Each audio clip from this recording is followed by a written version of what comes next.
Hi, today we were going to talk to you about the little Tar River 870 mini round baler and give you a little bit of the prep in the setup of that baler so you can get it hooked to your tractor and you can take it out in the field and you can actually make the little hay bales that we can make with the baler when you get there. This little baler is a 3-point baler that you can run on as small a tractor as about a 23-24 horsepower tractor. This is hooked on a Branson 2510, which is a 24 horsepower tractor, hydrostat transmission, 540 PTO, category 1 3-point. The 3-point will actually lift the baler completely off the ground when you get to the ends. It's not going to turn on the wheels or anything that way. It is going to be actually hooked to the tractor. And then this baler is going to be all PTO driven. The twine is going to be driven by the actual twine itself. It's a mechanical driven twine system instead of on a bigger round baler instead of an electric system. With this baler, what you're going to run into, a few little things right off the bat. 3-point hookup. Once you get your 3-point hooked on the tractor, all these little tractors are going to have some little sway bars down here that you're going to have to get set so that the drive line is running right down the center of the baler. You don't want this off one side or off of the other. You want to have that running right down the center. Go ahead and get your top link hooked, and your top link will have to be a little bit of variation on that off of how high you want the pickup to be off of the ground. There is an adjustment in here, but you can actually roll the pitch of the baler with your top link to get that set on the tires and on your 3-point to get the actual pickup height where you specifically want it. On this little baler, we're going to go through a few things on it. What did I do? There we go. The pickup is right here on the side. You can pull this up and down, and that's your actual pickup height on the baler that you can set up in the front. There is a little set chain out here that you can, if you don't want it to go as low, you can pull that chain up and latch it so that the pickup will only go down so far. This little baler will have fixed tires. They are just on a small little axle, which does have a bolt through it. So if you want them tires to be running a little bit wider than the pickup, you can slide them tires in and out depending on where you want to run them for the field that you're in. This side of the baler only has a couple things that you got to kind of keep in mind or keep an eye on. There is a little shear bolt right down here on this shaft.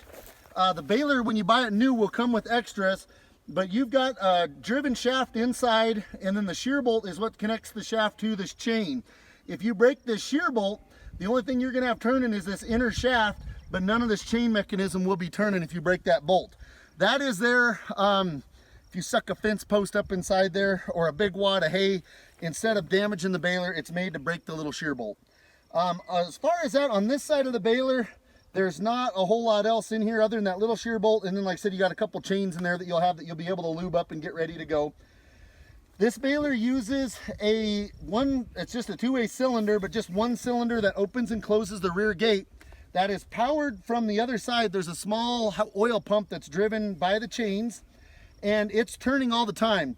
Whenever you are ready to dump the bale, there's going to be a small buzzer that goes off, and there's a rope going to your tractor.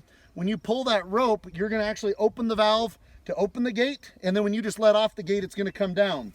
There is a flow control valve right on top of that if that valve is turned all the way in clockwise, it won't move, and as you start opening it up, it'll get faster and faster and faster.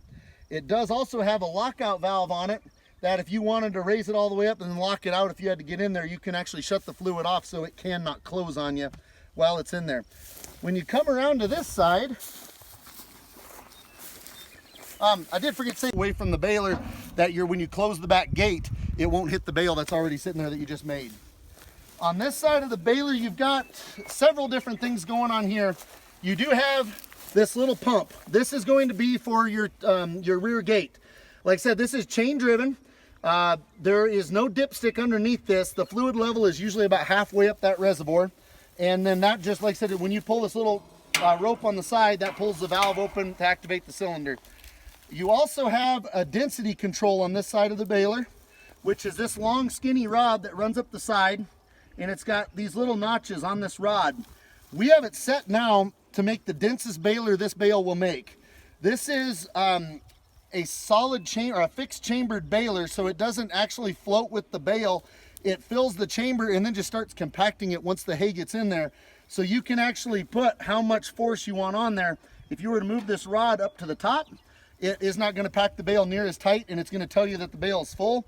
If you put this rod down to the bottom where we have it now, it will be as heavy a bale as this baler can make. You also have This is your little rod on the side that tells you your bale size. You'll see that the chamber will actually fill with hay, and then as the bale starts to form and get more solid, more dense bale, that rod will start rising to the top until your little buzzer goes off.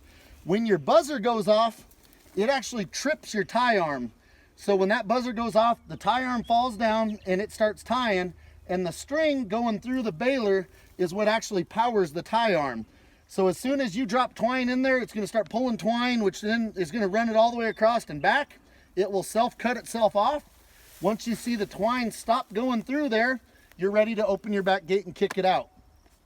There is a little compartment up here on the front of this baler that has your baling twine in it.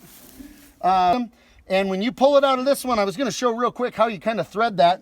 That twine is going to come directly out of your twine box right over here underneath this tensioning spring. You route it in between that tensioning spring and the frame over this little pulley. And then you got this little drive gear or little drive pulley that if you want more twine on your bale, you wrap it around this upper groove. If you want the least amount of twine, you wrap it around the smaller groove, and then in the middle, somewhere in the middle.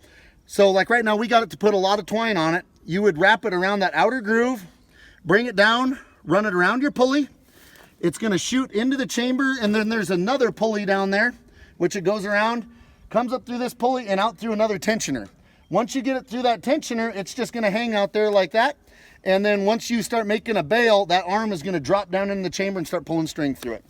Other than that, that is gonna be your basic setup of the baler, with the exception of this little power cable that's on it. This cable does unhook from the tractor, so if you wanna leave it hooked to your tractor all the time, you can. This will stay there. This is just nothing more than a positive and a negative. On this little tractor, it's long enough. We got it ran all the way to the front. We got it hooked to the positive and negative of the battery, and then we just got it kind of running down the side of the tractor. More than likely, you're not going to want to do what we did.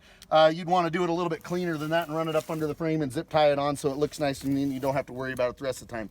But other than that, once you're connected there, you should be all hooked up and ready to make bales. Cut the PTO. Oh, also on this baler, these PTO shafts are going to come in a generic universal driveline. Depending on the tractor you have, that driveline is going to need to be cut at different lengths. What you're looking at on there when you get done is you're looking to have 6 inches of overlap in your driveline so that they're slid together 6 inches when they're hooked to the tractor. How you would usually accomplish that is have your driveline slid onto the baler, and then have your driveline slid onto the tractor, but don't have them slid together. Just have them sitting alongside of each other.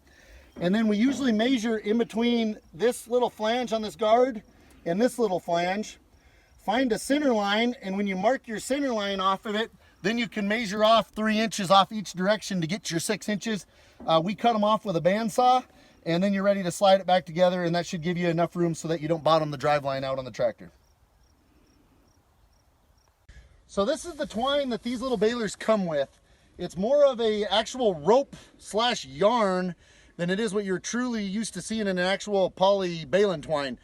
This works great in the baler. I assume this would be some type of biodegradable type material, so the bales might not store as long with something like this on them. We did just run this little baler with a very common, very easy to buy, this is 9600 170 baling twine. This is an actual poly twine. That will come in 2 bundles. You buy 9,600 feet, and that's 170 pound knot strength twine. That we ran this twine through here. The baler picks it up great, goes right through the chamber, works fine. So there would be absolutely no problem if any of your local tractor dealerships or wherever you buy twine, if you could buy a 9600 170, or if you could get into, like, I believe they even have one of them that's like a 9000 170. Any of those bundles should fit right into the baler, and you should be able to string that in and make bales with them.